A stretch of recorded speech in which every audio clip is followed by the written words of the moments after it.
রোস্টারদের নিয়ে কিছু বলি। হ্যাঁ, যারা সবসময় আইডিতে করে তাকায় বসে থাকে, কে কোন ভিডিও ছাড়লো, কার পেছনে লাগা যায়, কিন্তু আমাদের এরকম কারো আইডিতে করে তাকায় বসে থাকা লাগে না ভাই, বুঝতে পারিস?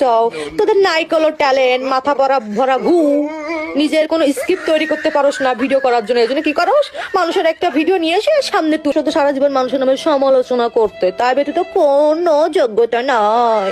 তোদেরকে আমরা সর্বোচ্চ কুত্তার সাথে তুলনা করি, কুত্তা।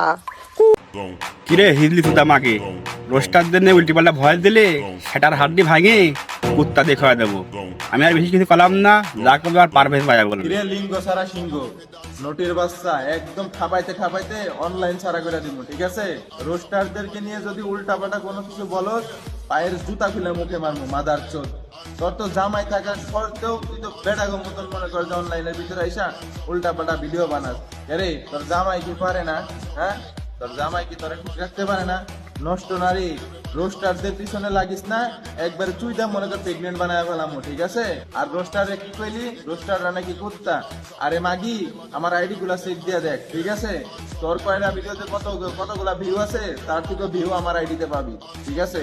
আর রোস্টারদেরকে নিয়ে যদি উল্টাপাল্টা মন্তব্য করো, ঠাপাইতে তোরা অনলাইন ছাড়া করবো। আর আমার রোস্টার ভাই ব্রাদাররা যারা আছো, সবাই এই ভিডিওর যেন প্রতিবাদ আমি পাই, ঠিক আছে? সো এই নষ্ট নারী যেন অনলাইনের ভিতরে না থাকতে পারে, মাগি সর।